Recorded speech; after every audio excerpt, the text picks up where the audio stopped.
Hay una pregunta que llevo décadas haciéndome cada vez que el mundo financiero entra en pánico. No es una pregunta complicada. De hecho, es tan simple que la mayoría de la gente la ignora precisamente por eso, porque asume que algo tan sencillo no puede contener ninguna respuesta valiosa. La pregunta es esta. ¿Qué harías tú si mañana amaneces y el mercado ha caído un 50%? He hecho esa pregunta en seminarios frente a miles de personas, la he hecho en salas de conferencias con ejecutivos de alto nivel. La he hecho a jóvenes emprendedores que apenas comenzaban y a empresarios con décadas de experiencia. Y lo que he descubierto a lo largo de todos esos años es que la respuesta que da una persona a esa pregunta revela con una claridad asombrosa exactamente dónde se encuentra en su camino hacia la libertad financiera. Porque no estoy preguntando por números, no estoy preguntando por estrategias técnicas ni por análisis de mercado. Estoy preguntando por algo mucho más profundo, estoy preguntando por el carácter de esa persona cuando enfrenta la adversidad. Recuerdo una conversación que tuve hace muchos años con un hombre que había acumulado una fortuna considerable a lo largo de su vida. Era un hombre tranquilo, de pocas palabras, que había pasado por la crisis del petróleo de los años 70, por el crash de 1987, por la burbuja.com del año 2000 y por la crisis financiera de 2008. Cuando le pregunté cómo había sobrevivido a todos esos momentos sin perder su riqueza, me miró con una especie de calma que yo no olvidaré jamás y me dijo algo que cambió mi forma de ver las inversiones para siempre. Me dijo, Brian, cada vez que el mercado caía, yo no veía un desastre, veía una liquidación. Eso es exactamente lo que quiero explorar contigo hoy. Quiero hablarte de 4 acciones concretas, 4 decisiones que yo consideraría seriamente si el mercado cayera un 50%. Pero más que las acciones en sí mismas, quiero hablarte de la mentalidad que hace posible tomar esas decisiones cuando todo el mundo a tu alrededor está en pánico, porque el pánico es contagioso. El miedo es contagioso. El miedo es contagioso. Y si no tienes una arquitectura mental sólida construida antes de que llegue la tormenta, cuando llegue la tormenta serás arrastrado por ella como todos los demás. Permíteme comenzar con algo que creo que es absolutamente fundamental y que muy pocas personas entienden en su totalidad. El mercado financiero no es una máquina que produce dinero de forma constante y predecible. Es un sistema que transfiere riqueza de los impacientes a los pacientes. Lo he dicho muchas veces y lo seguiré diciendo, porque cada vez que lo repito veo en la cara de las personas ese momento de reconocimiento, ese instante en que algo encaja. La riqueza no desaparece cuando el mercado cae. La riqueza se mueve de las manos de las personas que reaccionan con miedo hacia las manos de las personas que actúan con visión. Piensa en esto por un momento. Cuando el mercado cae un 50%, ¿a dónde va ese dinero? Alguien está vendiendo y alguien está comprando. La diferencia entre esas dos personas no es la información que tienen. Ambas ven los mismos titulares, escuchan las mismas noticias, observan los mismos gráficos cayendo. La diferencia es el marco mental desde el que interpretan lo que están viendo. Una persona ve destrucción, la otra ve oportunidad. Y esa diferencia de percepción, esa brecha en la interpretación de la realidad, es lo que separa a los que construyen riqueza de los que la pierden.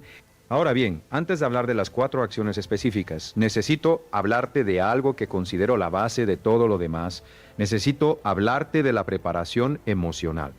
Porque de nada sirve saber qué hacer si cuando llega el momento no eres capaz de hacerlo. Y la razón por la que la mayoría de las personas no son capaces de actuar correctamente en una crisis no es la falta de conocimiento, es la falta de preparación emocional. He conocido a personas brillantes, con estudios avanzados en finanzas, con acceso a los mejores asesores del mundo, que en el momento de la crisis vendieron todo en pánico y se quedaron fuera del mercado durante años. Y he conocido a personas sin ninguna formación financiera formal, personas que aprendieron a invertir leyendo libros y asistiendo a seminarios, que en esos mismos momentos de crisis compraron con calma y construyeron fortunas. La diferencia no estaba en el coeficiente intelectual, estaba en la fortaleza emocional. Estaba en la capacidad de tolerar la incomodidad, de sentarse con el miedo sin dejarse controlar por él. Quiero contarte algo que me pasó a mí personalmente, porque creo que las historias propias tienen un peso que los principios abstractos no tienen.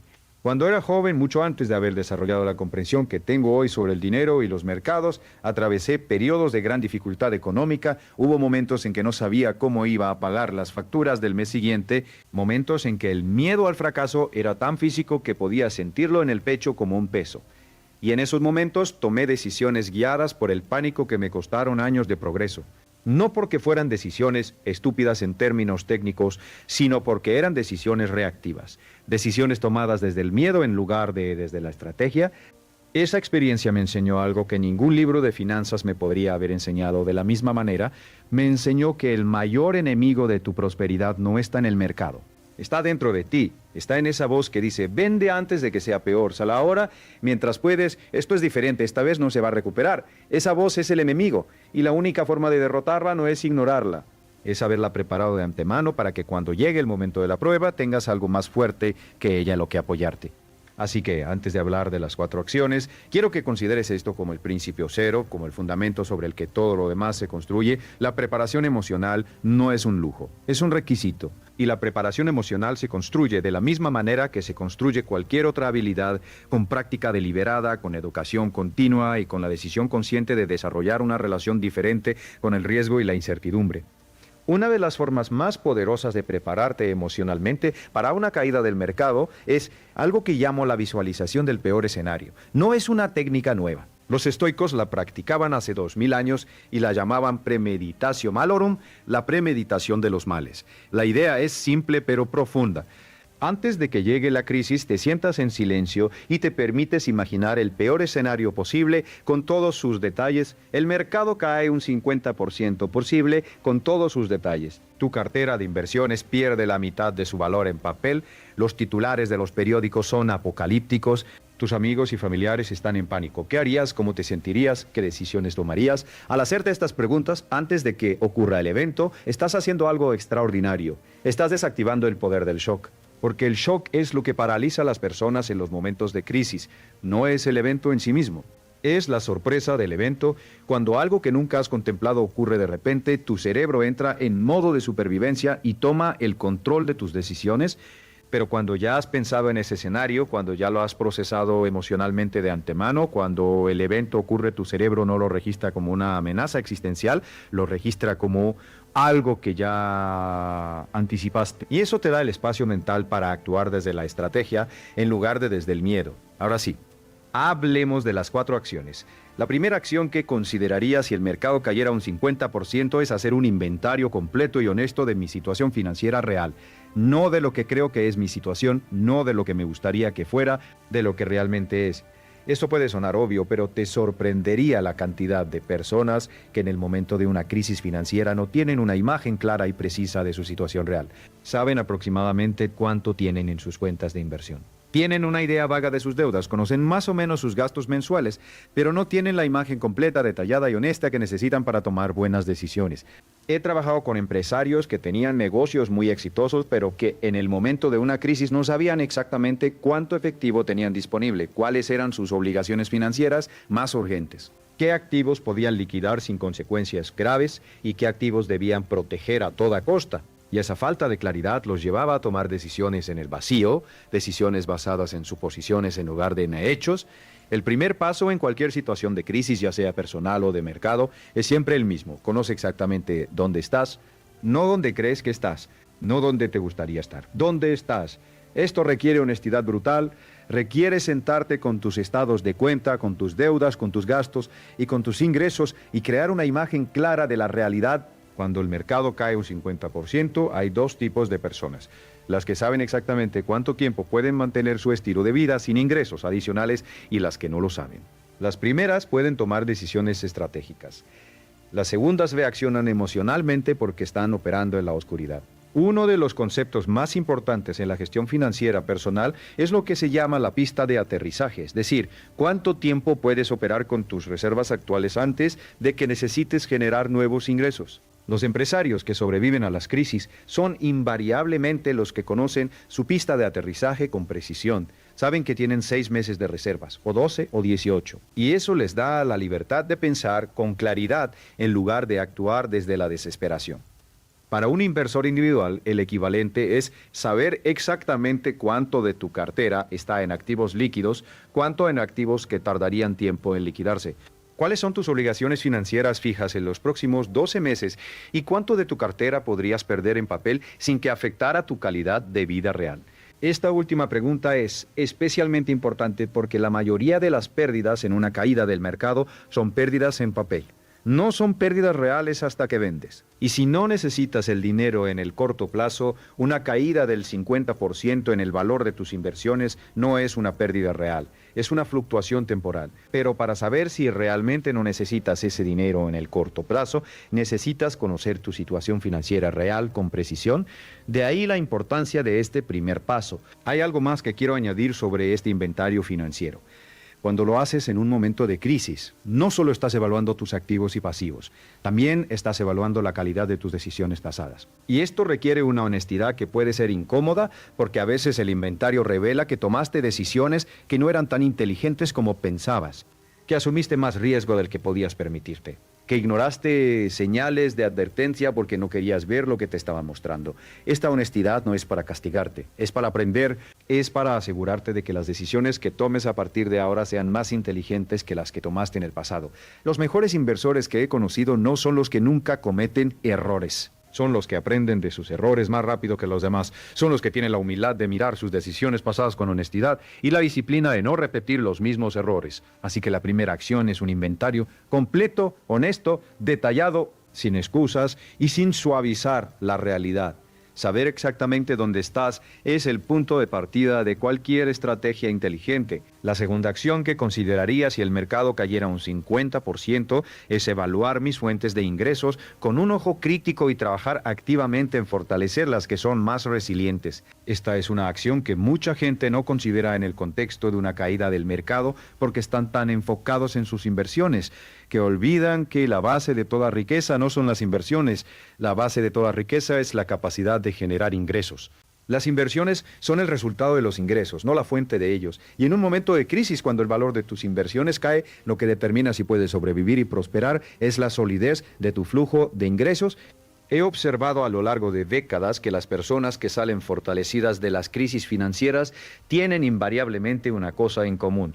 No es que tengan más dinero invertido, no es que sean más inteligentes, es que tienen fuentes de ingresos más diversas y más resilientes. Tiene ingresos que no dependen del estado del mercado para seguir fluyendo. Piensa en la diferencia entre una persona que tiene un solo empleo como única fuente de ingresos y una persona que tiene un empleo, más ingresos de un negocio secundario, más ingresos de propiedades en alquiler, más dividendos de inversiones. Cuando el mercado cae, ambas personas ven caer el valor de sus carteras, pero la segunda persona sigue recibiendo ingresos de múltiples fuentes, puede seguir cubriendo sus gastos, puede incluso seguir invirtiendo, mientras que la primera persona, si además pierde su empleo en la recesión que suele acompañar a una caída del mercado, se encuentra en una situación de emergencia real. Una de las lecciones más importantes que he aprendido sobre el dinero es que la seguridad financiera no viene de tener múltiples fuentes de ingresos que fluyen independientemente de las condiciones del mercado. Los ricos no se hacen ricos porque ahorran más. Se hacen ricos porque crean más fuentes de ingresos. Ahora bien, en el contexto de una caída del mercado, la evaluación de tus fuentes de ingresos tiene dos dimensiones. La primera es defensiva, asegurarte de que las fuentes de ingresos que tienes son lo suficientemente sólidas para sostenerte durante la crisis.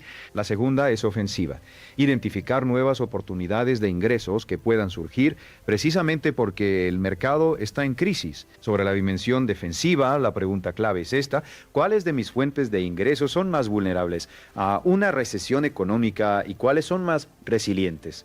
Hay industrias que sufren enormemente en las recesiones y hay industrias que son relativamente inmunes a ellas.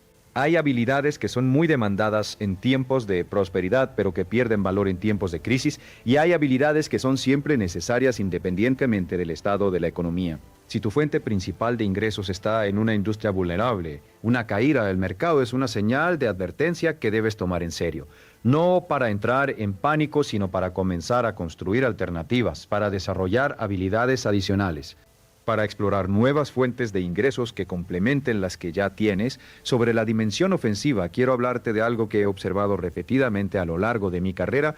Las crisis económicas no solo destruyen valor, también crean oportunidades extraordinarias para las personas que están preparadas para aprovecharlas. Cuando la economía se contrae, los negocios que no son eficientes cierran.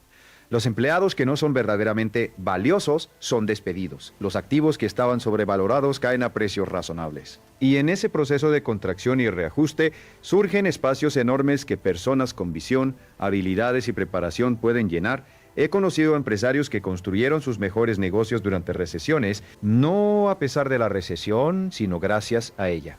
Porque la recesión eliminó a sus competidores menos eficientes, porque la recesión hizo que los mejores talentos estuvieran disponibles a costos razonables, porque la recesión redujo los costos de alquiler, de publicidad, de materias primas. Las crisis son devastadoras para los que no están preparados y son generadoras de oportunidades para los que sí lo están. Así que la segunda acción, evaluar y fortalecer tus fuentes de ingresos, no es solo una medida defensiva, es también una postura ofensiva. Es preguntarte no solo cómo sobrevivo a esta crisis, sino cómo puedo usar esta crisis para construir algo más sólido de lo que tenía antes. Hay un concepto que me gusta mucho cuando hablo de ingresos en tiempos de crisis. Lo llamo el principio del pivote. Un pivote en el contexto empresarial es un cambio de dirección que mantiene lo mejor de lo que ya tienes mientras te adaptas a las nuevas circunstancias. Los mejores empresarios son maestros del pivote. No se aferran a lo que funcionaba antes y las condiciones han cambiado, pero tampoco tiran todo por la borda y empiezan desde cero. Identifican qué parte de sus habilidades, recursos y relaciones sigue siendo válida y la redirigen hacia donde están las nuevas oportunidades. Cuando el mercado cae un 50%, el mundo que emerge de esa caída es diferente del mundo que había antes. Las prioridades de las personas cambian, los problemas que necesitan solución cambian, las industrias que están creciendo cambian. Y los que prosperan son los que pueden identificar esos cambios rápidamente y adaptar sus fuentes de ingresos en consecuencia. La tercera acción que consideraría si el mercado cayera un 50% es algo que va completamente contra el instinto de la mayoría de las personas. Consideraría aumentar mis inversiones, no reducirlas. Sé lo que estás pensando. Acabas de decirme que el mercado ha caído un 50% y me estás diciendo que compraría más. Sí. Eso es exactamente lo que estoy diciendo. Y quiero explicarte por qué con la misma claridad con que ese empresario que mencioné al principio me explicó a mí por qué veía las caídas del mercado como liquidaciones. Piensa en la siguiente situación. Hay una tienda que vende un artículo de alta calidad que siempre has querido comprar. El precio normal es $100. Un día la tienda anuncia una liquidación y el precio cae a $50. ¿Qué harías? La respuesta obvia es comprar más. Comprar mientras el precio está bajo porque sabes que en algún momento el precio volverá a donde estaba o incluso subirá más alto. Ahora aplica exactamente la misma lógica al mercado de valores. Cuando el mercado cae un 50%, las mismas empresas que valían $100 la semana pasada ahora cuestan 50. Las mismas empresas, con los mismos activos, los mismos clientes, los mismos productos, los mismos equipos de dirección. El precio ha cambiado, pero el valor intrínseco de las empresas sólidas no ha cambiado en la misma proporción. Y si el precio ha caído más que el valor, eso significa que estás comprando con descuento. Esto es exactamente lo que hacen los mejores inversores del mundo. Warren Buffett tiene una frase que me encanta y que resume esta filosofía perfectamente. Dice que su regla favorita es ser codicioso cuando otros tienen miedo y tener miedo cuando otros son codiciosos. Es una inversión total de la reacción instintiva. Cuando todos están vendiendo con pánico, él está comprando. Cuando todos están comprando con euforia, él está siendo cauteloso. Ahora bien, quiero ser muy claro sobre algo importante. No estoy diciendo que debas comprar cualquier cosa que haya caído de precio. Una empresa que valía $100 y ahora vale 50 puede seguir siendo una mala inversión si el negocio subyacente es débil. La caída del precio no convierte automáticamente a una mala empresa en una buena inversión. Lo que estoy diciendo es que las empresas sólidas, con modelos de negocio probados, con ventajas competitivas duraderas, con balances saludables y con equipos de dirección competentes, cuando caen de precio por razones de pánico de mercado en lugar de por razones fundamentales de negocio, representan oportunidades extraordinarias. La distinción entre una caída de precio por razones de mercado y una caída de precio por razones fundamentales es crucial. Cuando el mercado entra en pánico, vende todo indiscriminadamente, las malas empresas caen. Las empresas mediocres caen. Y las empresas excelentes también caen porque los inversores en pánico no discriminan. Están vendiendo todo lo que pueden para conseguir efectivo y en ese proceso crean descuentos extraordinarios en empresas que no merecen esos descuentos. El trabajo del inversor inteligente en ese momento es identificar cuáles de esas empresas caídas son empresas sólidas que han sido arrastradas por el pánico general y cuáles son empresas que merecen estar donde están porque tienen problemas reales. Esta distinción requiere conocimiento, requiere análisis y requiere la calma emocional suficiente para pensar con claridad cuando todo el mundo a tu alrededor está en pánico. Aquí es donde la preparación que mencioné al principio se vuelve invaluable. Si has hecho tu trabajo de análisis antes de la crisis, si ya conoces las empresas en las que quieres invertir, si ya has identificado los precios a los que considerarías que son una ganga, entonces cuando la crisis llega no tienes que hacer ese análisis bajo presión y con el tiempo en tu contra. Ya lo tienes hecho. Solo tienes que ejecutar el plan que preparaste con calma cuando no había presión. Esto es lo que los mejores inversores hacen. No improvisan en el momento de la crisis, ejecutan planes que prepararon con anticipación. Tienen listas de empresas que les gustan y precios objetivo a los que comprarían. Y cuando el mercado les da esos precios, compran sin dudar, porque ya han pensado en ello con calma y ya han tomado la decisión de antemano. Quiero hablarte también de algo que está relacionado con esta tercera acción, y que creo que es uno de los conceptos más poderosos en la inversión a largo plazo. Se llama el promedio del costo en dólares o en inglés dollar cost averaging.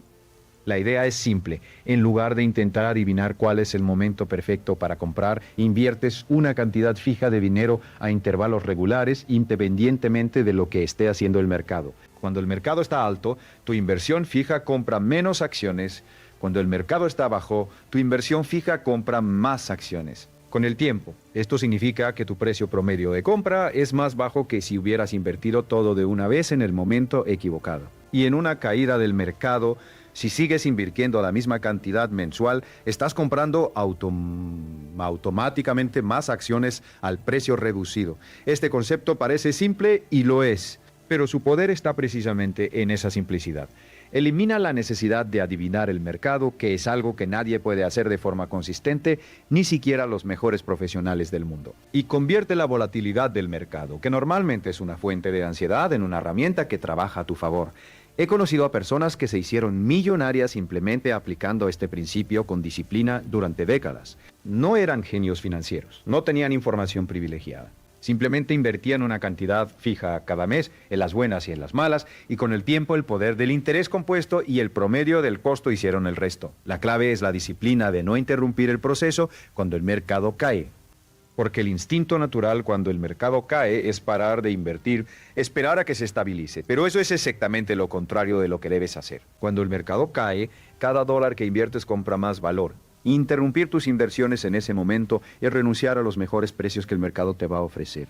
Así que la tercera acción, aumentar las inversiones en lugar de reducirlas, requiere una combinación de preparación previa, conocimiento de lo que estás comprando y la disciplina emocional para actuar contra el instinto cuando el mercado te da la oportunidad de subida.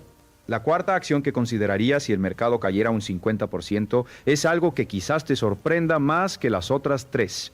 Consideraría invertir en mi propio desarrollo personal y profesional más que nunca. Sé que esto puede sonar como un desvío del tema financiero, pero escúchame, porque creo que esta es la acción más importante de las cuatro y la que tiene el mayor impacto a largo plazo en tu riqueza. Hay una verdad que he observado a lo largo de toda mi carrera y que creo que es una de las leyes más fundamentales de la economía personal. Tu ingreso nunca excederá de forma sostenida tu nivel de desarrollo personal.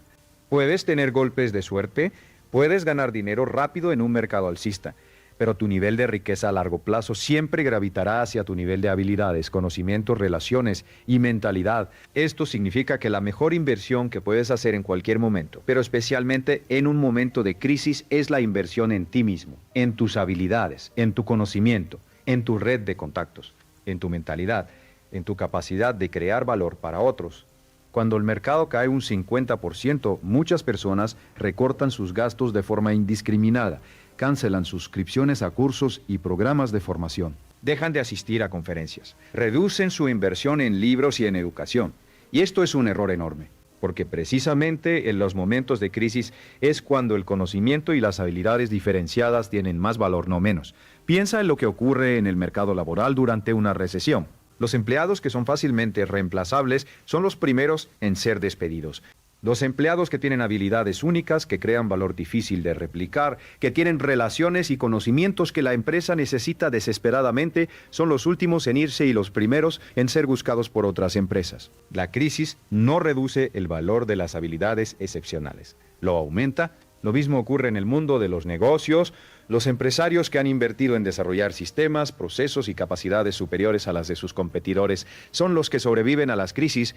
Los que han construido relaciones sólidas con sus clientes son los que los retienen cuando el dinero escasea. Los que han desarrollado la habilidad de vender, de persuadir, de crear valor, incluso en condiciones difíciles, son los que prosperan cuando otros se hunden. He visto esto repetirse tantas veces que ya no me sorprende. Las personas que salen de las crisis en mejor posición que cuando entraron son invariablemente las que usaron el tiempo de la crisis para invertir en sí mismas, para aprender nuevas habilidades, para leer más, estudiar más, practicar más, para construir relaciones que en tiempos normales no habrían tenido tiempo de construir. Hay algo más que quiero decirte sobre esta cuarta acción. En tiempos de crisis, el mercado de la educación y el desarrollo personal se llena de oportunidades extraordinarias. Los mejores mentores, los mejores programas de formación, los mejores libros y cursos siguen disponibles, a menudo a mejores precios porque la demanda ha caído y mientras otros están recortando su inversión en educación, tú puedes estar acelerando la tuya. Esto crea una brecha de conocimiento y habilidades que se amplía durante la crisis y que cuando el mercado se recupera se traduce en una ventaja competitiva enorme. Quiero hablarte también de un tipo específico de desarrollo personal que creo que es especialmente valioso en tiempos de crisis. Es el desarrollo de lo que yo llamo la mentalidad de abundancia. La mentalidad de abundancia no es una idea vaga o mística. Es una forma específica de ver el mundo que tiene consecuencias prácticas muy concretas en las decisiones que tomas y en los resultados que obtienes.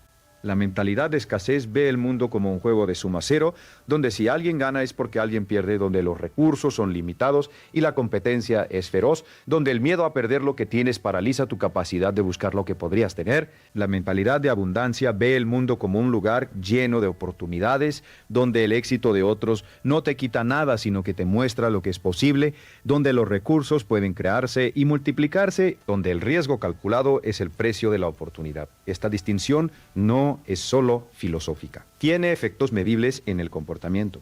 Las personas con mentalidad de escasez en una crisis tienden a contraerse, a proteger lo que tienen, a evitar el riesgo a toda costa. Las personas con mentalidad de abundancia en una crisis tienden a expandirse, a buscar oportunidades, a tomar riesgos calculados que los demás no se atreven a tomar. Y el resultado, medido en términos de riqueza a largo plazo, es dramáticamente diferente. No porque la mentalidad de abundancia sea mágica, sino porque genera comportamientos diferentes y los comportamientos diferentes generan resultados diferentes. Desarrollar una mentalidad de abundancia en tiempos de crisis requiere trabajo deliberado, requiere cuestionarte activamente las historias que te cuentas sobre lo que está pasando. Requiere buscar evidencia de oportunidades en lugar de solo evidencia de amenazas. Requiere rodearte de personas que tienen esa mentalidad, porque la mentalidad, como el miedo, es contagiosa. Si te rodeas de personas en pánico, el pánico se te contagia. Si te rodeas de personas que están viendo oportunidades, esa forma de ver el mundo también se te contagia. Ahora quiero detenerme un momento y hablarte de algo que creo que es fundamental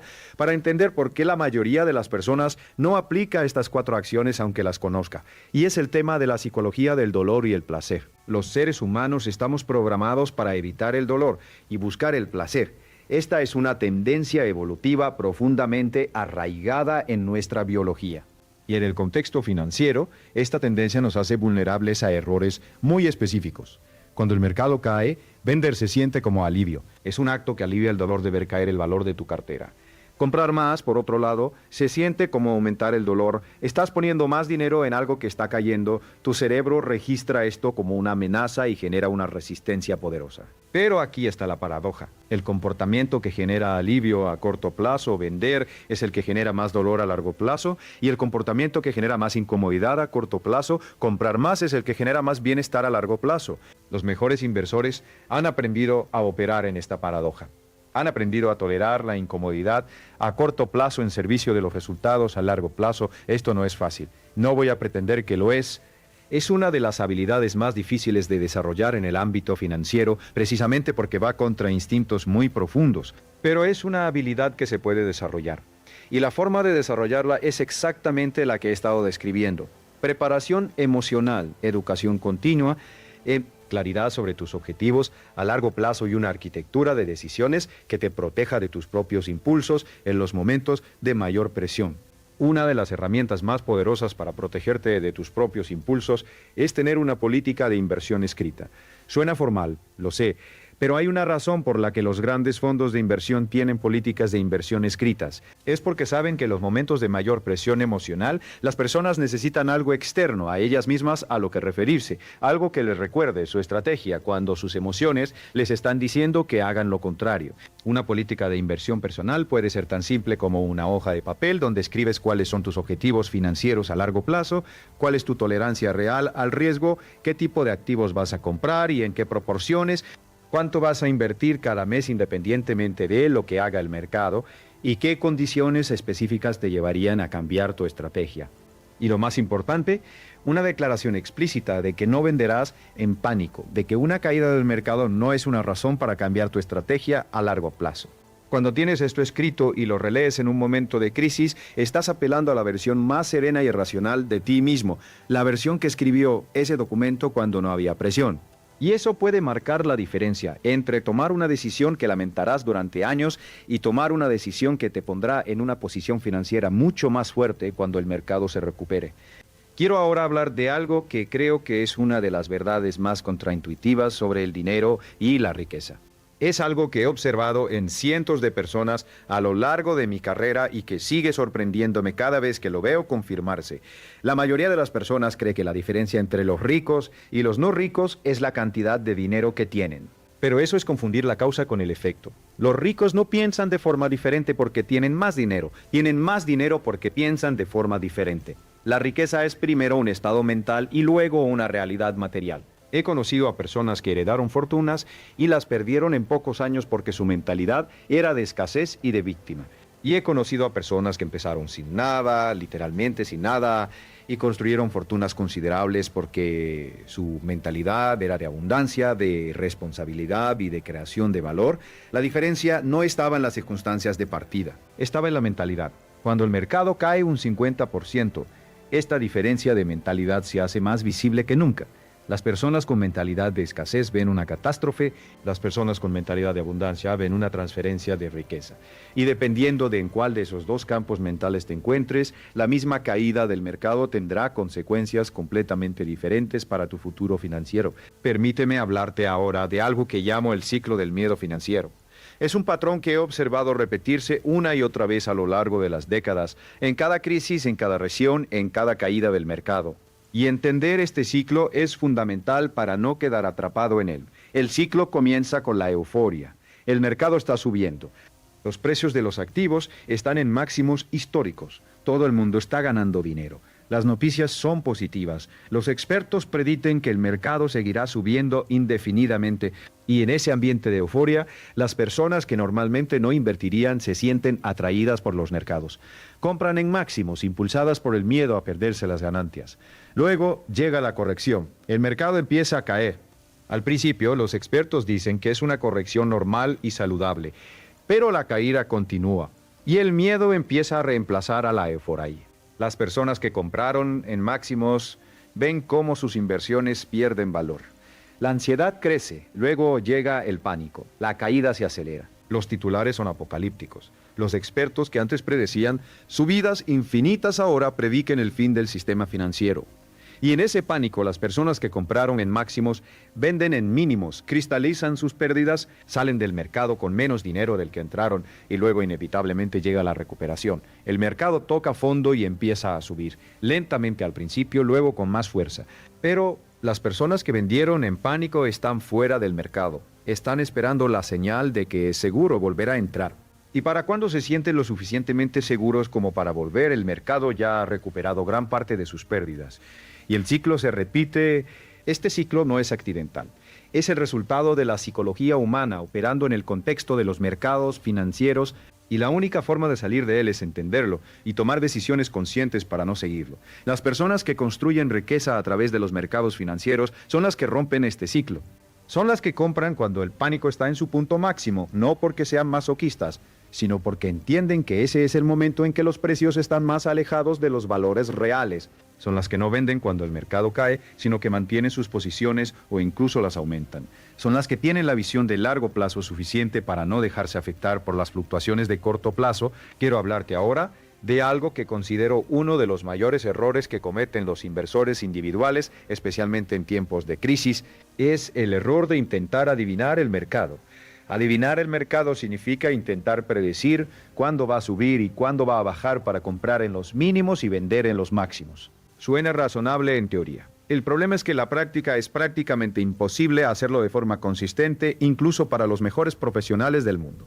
Hay estudios que demuestran que si te pierdes los 10 mejores días del mercado en un periodo de 20 años, tu rentabilidad total se reduce en más de la mitad.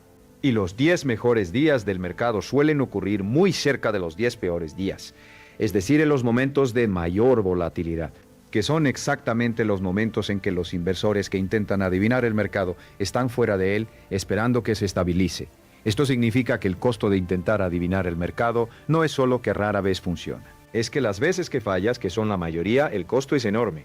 Te pierdes las recuperaciones más fuertes precisamente porque estabas esperando en el lateral.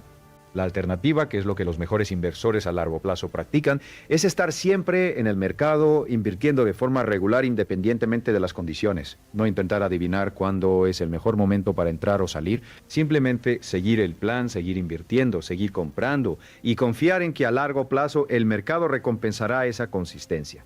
Esta estrategia requiere humildad. Requiere aceptar que no sabes cuándo va a subir o bajar el mercado y que nadie más lo sabe tampoco. Requiere renunciar a la ilusión de control que viene de intentar adivinar el mercado y abrazar la certeza más modesta pero más poderosa de que a largo plazo los activos de calidad tienden a apreciarse. He tenido conversaciones con personas que llevan años en el mercado, personas muy inteligentes y muy bien informadas, que me dicen que han pasado los últimos 2 años esperando el momento perfecto para invertir. Están esperando que el mercado caiga un poco más, están esperando que la situación económica se aclare, están esperando la señal definitiva de que es seguro entrar.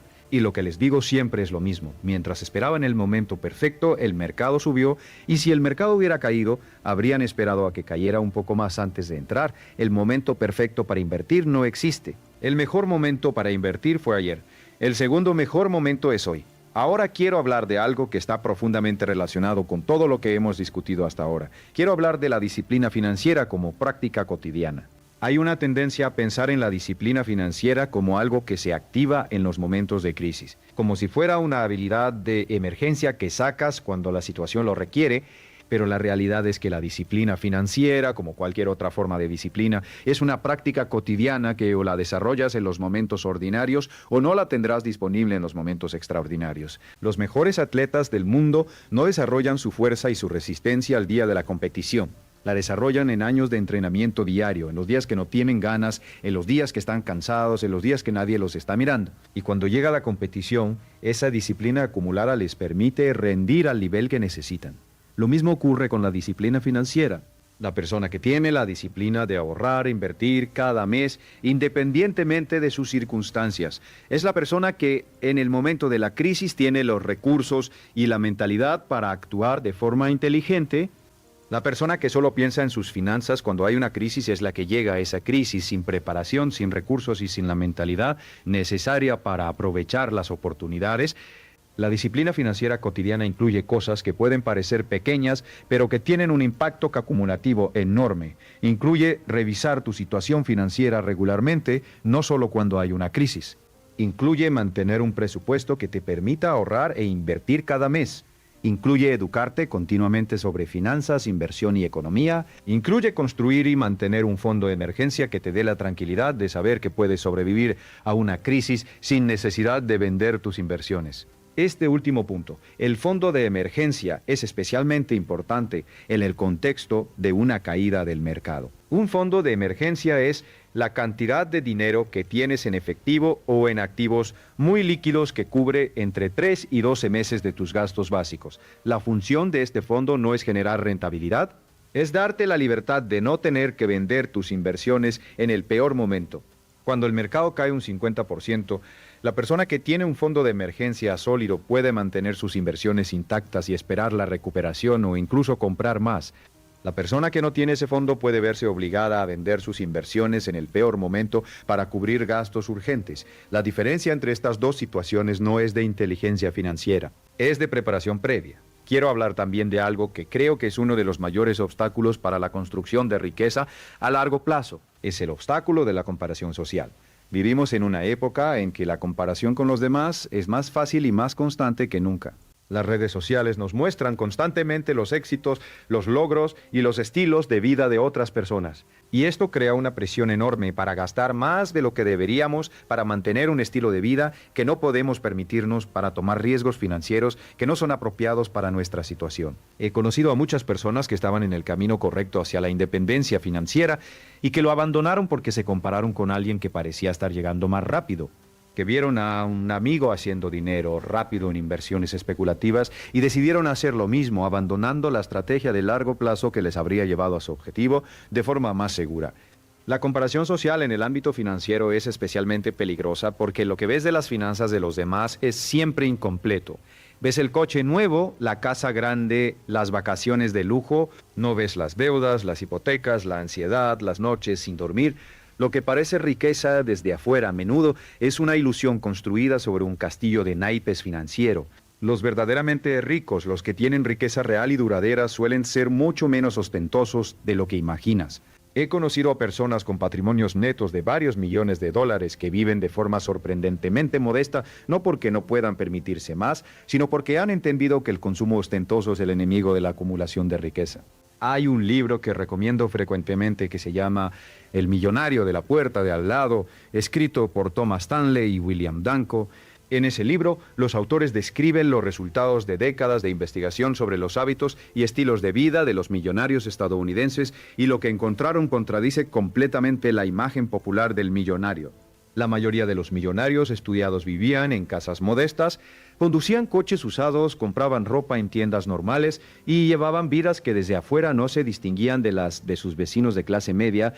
Su riqueza era real, pero invisible, acumulada a lo largo de décadas de ahorro, inversión y disciplina financiera. Esto contrasta dramáticamente con la imagen del millonario que nos venden los medios y las redes sociales.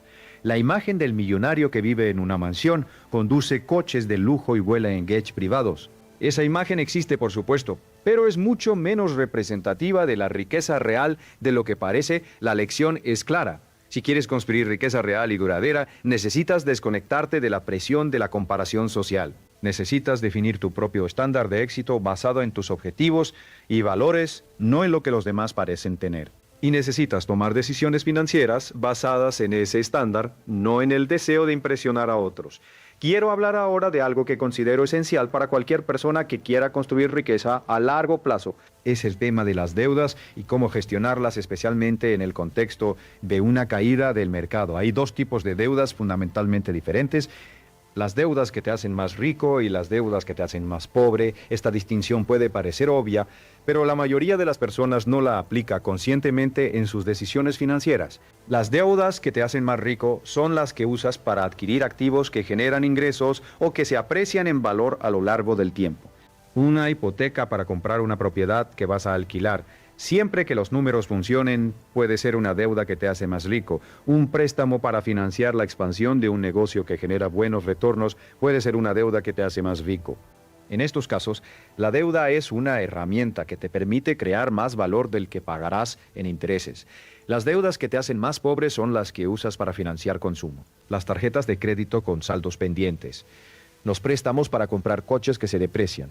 Los créditos al consumo para comprar electrónica, ropa o vacaciones. En estos casos estás pagando intereses por cosas que no generan ningún retorno. Estás usando el dinero del futuro para pagar el placer del presente y el costo es enorme. En el contexto de una caída del mercado, las deudas de consumo son especialmente peligrosas. Si tienes deudas con altas tasas de interés y tu ingreso se reduce o tus inversiones caen de valor, la carga de esas deudas puede volverse insostenible y puede forzarte a tomar decisiones financieras muy malas, como vender inversiones en el peor momento para pagar deudas urgentes. Por eso, una de las mejores preparaciones que puedes hacer para una eventual caída del mercado es reducir agresivamente tus deudas de consumo antes de que llegue la crisis. No porque sea un movimiento de inversión brillante en términos de rentabilidad, sino porque te da la libertad y la flexibilidad que necesitas para actuar de forma inteligente cuando llega la crisis. La libertad financiera no es solo tener mucho dinero, es también no tener obligaciones financieras que te quiten opciones. Cada deuda de consumo que eliminas es una cadena que te quitas. Y cuando el mercado cae, Las personas sin cadenas son las que pueden moverse libremente hacia las oportunidades. Quiero ahora hacer una reflexión más amplia sobre el papel que juega el tiempo en la construcción de riqueza, porque creo que el tiempo es el activo más subestimado en las finanzas personales y que la mayoría de las personas no lo aprecia hasta que ya ha pasado demasiado. Albert Einstein, según la leyenda, llamó al interés compuesto la octava maravilla del mundo, y aunque no sé si Einstein dijo eso exactamente, la idea es profundamente verdadera. El interés compuesto, la capacidad del dinero de generar más dinero sobre los intereses ya generados, es la fuerza más poderosa en la construcción de riqueza a largo plazo, pero requiere tiempo para desplegarse en toda su magnitud. Hay un ejemplo que me gusta usar para ilustrar el poder del tiempo en la inversión. Imagina dos personas. La primera comienza a invertir a los 25 años y lo hace durante 10 años, luego para completamente. La segunda no empieza a invertir hasta los 35 años, pero lo hace durante 30 años sin parar. Ambas invierten la misma cantidad mensual y obtienen la misma rentabilidad anual. ¿Quién termina con más dinero a los 65 años? La respuesta sorprende a la mayoría de las personas. La primera persona, la que solo invirtió durante 10 años, pero empezó antes, termina con más dinero que la segunda, que invirtió durante 30 años, pero empezó 10 años después. El poder de esos 10 años adicionales de crecimiento compuesto supera a 30 años de inversiones adicionales. Esta es la lección más importante sobre el tiempo y la inversión. Empezar pronto importa más que cuánto inviertes. Cada año que retrases el inicio de tus inversiones tiene un costo que es prácticamente imposible de recuperar después, no importa cuánto inviertas más tarde. Y en el contexto de una caída del mercado, esta perspectiva es liberadora. Si tienes 20, 30 o incluso 40 años por delante, una caída del 50% en el mercado no es una catástrofe, es un punto en el camino, una fluctuación en un viaje muy largo. Lo que importa no es el valor de tu cartera hoy, lo que importa es que sigas invirtiendo consistentemente a lo largo del tiempo. He conocido a personas que se retiraron de los mercados después de una gran caída y esperaron años para volver. Y cuando volvieron, el mercado estaba mucho más alto que cuando salieron. Habían perdido no solo las ganancias de esos años, sino también los dividendos reinvertidos, el efecto del promedio del costo y el poder del interés compuesto durante ese periodo. El costo real de salir del mercado en pánico no es la pérdida en el momento de la venta. Es todo lo que dejas de ganar en los años siguientes. Quiero hablar ahora de algo que creo que es una de las habilidades más importantes para cualquier persona que quiera prosperar financieramente, especialmente en tiempos de crisis. Es la habilidad de pensar en términos de probabilidades en lugar de certezas. Los seres humanos tenemos una tendencia natural a pensar en términos binarios. Algo va a pasar o no va a pasar, el mercado va a subir o va a bajar. Mi inversión va a funcionar o no va a funcionar. Este pensamiento binario nos da la ilusión de certeza, que es psicológicamente reconfortante, pero nos lleva a malas decisiones porque el mundo real no funciona en términos binarios, funciona en términos de probabilidades. Los mejores inversores piensan en probabilidades, no dicen el mercado va a subir. Dicen, creo que hay un 70% de probabilidades de que el mercado esté más alto en 5 años de lo que está hoy. No dicen, esta empresa va a tener éxito. Dicen, creo que esta empresa tiene mejores probabilidades de éxito que la mayoría por estas razones específicas. Este cambio de perspectiva, de certezas a probabilidades, tiene consecuencias prácticas muy importantes. Primero, te protege del exceso de confianza. Si piensas en términos de probabilidades, sabes que incluso tu mejor idea puede salir mal. Eso te lleva a diversificar, a no poner todos tus huevos en la misma cesta, a gestionar el riesgo de forma más inteligente. Segundo, te libera de la parálisis que viene de buscar certeza. Si esperas estar seguro al 100% antes de actuar, nunca actuarás. Pero si puedes actuar cuando las probabilidades están a tu favor, puedes tomar decisiones de forma mucho más consistente. En el contexto de una caída del mercado, pensar en probabilidades significa preguntarte cuáles son las probabilidades de que el mercado esté más alto en 10 años de lo que está hoy. Históricamente, esa probabilidad es muy alta. En prácticamente todos los periodos de 10 años que puedas examinar en la historia del mercado de valores estadounidense, el mercado ha estado más alto al final del periodo que al principio. No siempre, pero casi siempre. Esto no garantiza que el mercado estará más alto en 10 años, pero te dice que las probabilidades están a tu favor si mantienes tus inversiones. Y actuar en base a probabilidades favorables, incluso cuando el resultado no está garantizado, es lo que hace el inversor inteligente. Permíteme ahora hablar de algo que creo que es fundamental y que a menudo se ignora en las conversaciones sobre inversión y riqueza. Es el papel de las relaciones humanas en la prosperidad financiera. Hay un dicho que escuché hace muchos años y que se ha confirmado una y otra vez en mi experiencia. Tu red de contactos determina tu valor neto. No es una metáfora, es una observación empírica sobre cómo funciona el mundo real. Las mejores oportunidades de inversión rara vez aparecen en los periódicos o en los sitios web de finanzas. Aparecen en conversaciones entre personas que se conocen y se respetan. Los mejores socios de negocio no se encuentran en anuncios de trabajo, se encuentran a través de relaciones construidas a lo largo de años. Los mejores mentores no se contratan, se cultivan a través de relaciones de respeto mutuo y valor compartido. En tiempos de crisis, las relaciones son especialmente valiosas. Las personas que tienen redes sólidas de contactos son las que se enteran primero de las oportunidades. Son las que tienen acceso a recursos y conocimientos que otros no tienen. Son las que pueden colaborar y crear sinergias que les permiten hacer más con menos. Invertir en relaciones no es diferente de invertir en activos financieros. Requiere tiempo, esfuerzo y consistencia. Requiere dar antes de recibir, requiere construir confianza a lo largo del tiempo. Y los retornos, aunque no siempre son inmediatos ni predecibles, son a menudo los más valiosos de todos. En el contexto de una caída del mercado, una de las acciones más inteligentes que puedes tomar es fortalecer tus relaciones con personas que tienen la mentalidad, el conocimiento y los recursos que tú quieres desarrollar. No para explotar esas relaciones, sino para aprender de ellas, para colaborar con ellas, para construir algo juntos que ninguno de los dos podría construir solo. He llegado a un punto de esta conversación donde quiero hablarte de algo que creo que es la síntesis de todo lo que hemos discutido. Es la idea de que la riqueza no es un destino, es un camino. Y la calidad del camino determina la calidad del destino. La mayoría de las personas piensa en la riqueza como algo que vas a tener algún día, cuando llegues a cierta cantidad de dinero, cuando te retires, cuando vendas tu empresa. La riqueza es el destino y la vida actual es el camino hacia ese destino. Pero esta forma de pensar tiene un problema fundamental. Pospone indefinidamente la sensación de prosperidad y bienestar que la mayoría de las personas asocia con la riqueza. Los verdaderamente ricos, los que tienen una relación sana con el dinero y con su propia prosperidad, no viven esperando llegar a un destino. Viven el proceso de construcción de riqueza como algo valioso en sí mismo. Encuentran satisfacción en el ahorro, en la inversión, en el aprendizaje, en la disciplina. No porque sean masoquistas, sino porque han entendido que el proceso es la vida, no la preparación para la vida. Esta perspectiva cambia completamente la forma en que experimentas una caída del mercado.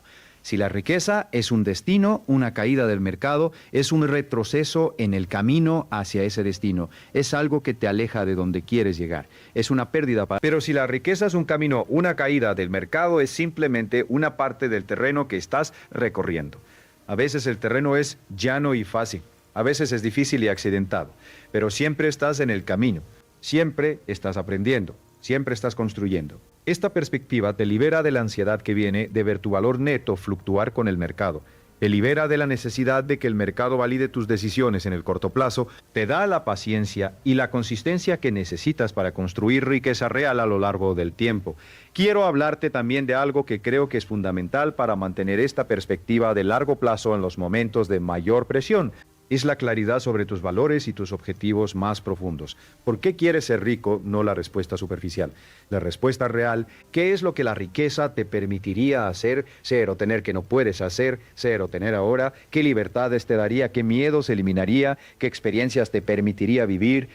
Cuando tienes claridad sobre estas preguntas, cuando sabes exactamente por qué estás construyendo riqueza, los momentos de crisis se vuelven más manejables. Porque puedes conectar las decisiones difíciles de hoy con los objetivos profundos que te importan. Puedes decirte, estoy manteniendo mis inversiones aunque el mercado haya caído porque estoy construyendo la libertad de no depender de un empleo cuando tenga 60 años, porque estoy construyendo la capacidad de ayudar a mis hijos a tener un buen comienzo en la vida, porque estoy construyendo la posibilidad de hacer el trabajo que me apasiona sin preocuparme por el dinero. Esta conexión entre las decisiones financieras cotidianas y los objetivos más profundos es lo que los psicólogos llaman motivación intrínseca. Y la motivación intrínseca es mucho más poderosa y duradera que la motivación extrínseca que viene de la comparación con los demás o del deseo de impresionar. Las personas que construyen riqueza real a lo largo del tiempo no lo hacen porque quieren ser más ricos que sus vecinos. Lo hacen porque tienen una visión clara de la vida que quieren vivir y entienden que la riqueza es una herramienta que les permite construir esa vida. Ahora quiero hacer una reflexión sobre algo que he observado en muchas de las personas más exitosas que he conocido a lo largo de mi carrera.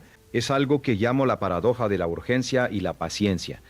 Las personas más exitosas que conozco tienen una cualidad aparentemente contradictoria. Son urgentes en su acción cotidiana y pacientes en sus expectativas de resultados. Son urgeches en el sentido de que no posponen. Actúan hoy, no mañana, toman decisiones rápidamente y con la información disponible. No esperan el momento perfecto porque saben que el momento perfecto nunca llega. Pero son pacientes en el sentido de que no esperan resultados inmediatos. Entienden que las cosas buenas llevan tiempo, que la riqueza se construye con décadas de trabajo consistente, no con golpes de suerte o decisiones brillantes únicas. Esta combinación de urgencia y paciencia es especialmente poderosa en el contexto de la inversión. Ser urgente significa no posponer el inicio de tus inversiones. Significa invertir hoy, no cuando el mercado se estabilice, no cuando tengas más dinero, no cuando las circunstancias sean más favorables. Ser paciente significa no esperar que esas inversiones te hagan rico en 6 meses, significa darles el tiempo que necesitan para crecer y comprender. En el contexto de una caída del mercado, esta paradoja se manifiesta de forma muy clara. La urgencia te dice, actúa ahora antes de que el mercado se recupere. Compra mientras los precios están bajos, no esperes. La paciencia te dice, no esperes resultados inmediatos, no compruebes tu cartera todos los días. No te desesperes si el mercado sigue cayendo después de que hayas comprado. Confía en el proceso a largo plazo, confía en el proceso a largo plazo. Ambas cosas son verdad al mismo tiempo. Y la capacidad de mantenerlas en equilibrio es lo que distingue al inversor inteligente del que reacciona emocionalmente. Quiero ahora cerrar esta conversación con algo que espero que se quede contigo mucho tiempo después de que hayas terminado de escucharme. Es una reflexión sobre el significado más profundo de la independencia financiera. La independencia financiera no es un número en una cuenta bancaria. Es un estado de libertad. Es la capacidad de elegir cómo pasas tu tiempo sin que esa elección esté determinada por la necesidad económica. Es poder decir sí a las oportunidades que te entusiasman y no a las que no te entusiasman y no a las que no te entusiasman. Es poder trabajar porque quieres, no porque tienes que hacerlo. Es poder dar generosamente a las causas y las personas que te importan sin calcular si puedes permitírtelo. Esta libertad tiene un precio. El precio es la disciplina de hoy, el ahorro de hoy, la inversión de hoy, las decisiones difíciles de hoy. Cada vez que eliges no gastar en algo que no necesitas realmente, estás comprando un poco más de esa libertad futura. Cada vez que inviertes en lugar de consumir, estás construyendo un poco más de esa independencia. Y cuando el mercado cae un 50%, si has hecho el trabajo de preparación que hemos discutido hoy, no estás retrocediendo en ese camino hacia la libertad. Estás en uno de los momentos más importantes de todo el camino. Estás en el momento en que la diferencia entre los que construyen riqueza y los que no lo hacen se hace más visible. Estás en el momento en que las 4 acciones que hemos discutido, el inventario honesto de tu situación, el fortalecimiento de tus fuentes de ingresos, el aumento de tus inversiones y la inversión en tu propio desarrollo, pueden tener un impacto desproporcionado en tu trayectoria financiera a largo plazo. He pasado décadas estudiando el éxito, la riqueza y el potencial humano.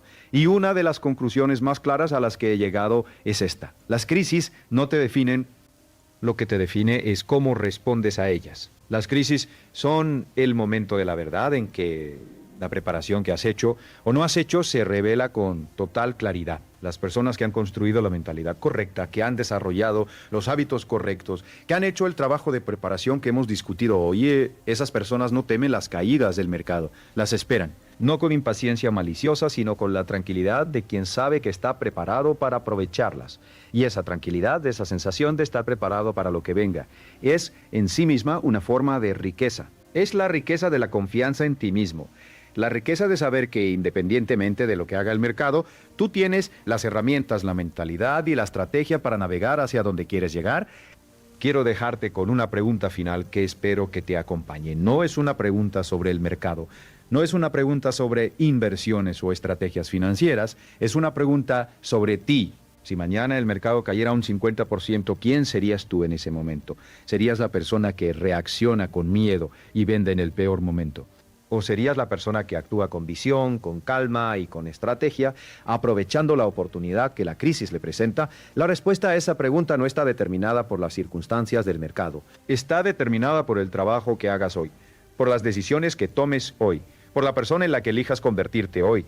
Ese es el verdadero trabajo de la inversión perfecta. No es encontrar la inversión perfecta, no es adivinar el mercado. es convertirte en el tipo de persona que toma buenas decisiones financieras de forma consistente, especialmente cuando es difícil, especialmente cuando hay miedo, especialmente cuando todo el mundo a tu alrededor está haciendo lo contrario. Ese trabajo comienza ahora, no mañana, no cuando el mercado se estabilice, no cuando las circunstancias sean más favorables. Ahora, con la información que tienes, con los recursos que tienes, con la persona que eres hoy, y si comienzas ese trabajo hoy, si aplicas aunque sea una de las ideas que hemos discutido, si das aunque sea un pequeño paso en la dirección correcta, habrás hecho algo que la mayoría de las personas nunca hace. Habrás elegido conscientemente tu futuro financiero en lugar de dejar que las circunstancias lo elijan por ti. Eso es lo que significa ser libre. Eso es lo que significa ser rico. No en el sentido superficial de tener muchas cosas, sino en el sentido profundo de ser el autor consciente de tu propia vida. Gracias por haber pasado este tiempo conmigo hoy. Ha sido un honor compartir estas ideas contigo. Y espero que cuando llegue el próximo momento de crisis, ya sea en el mercado financiero o en cualquier otro ámbito de tu vida, recuerdes que la preparación que hiciste hoy es lo que te dará la libertad de actuar con sabiduría cuando más lo necesites. El camino hacia la independencia financiera no es un camino fácil, pero es un camino que vale cada paso. Y el primer paso, como siempre, es el más importante. Da ese paso hoy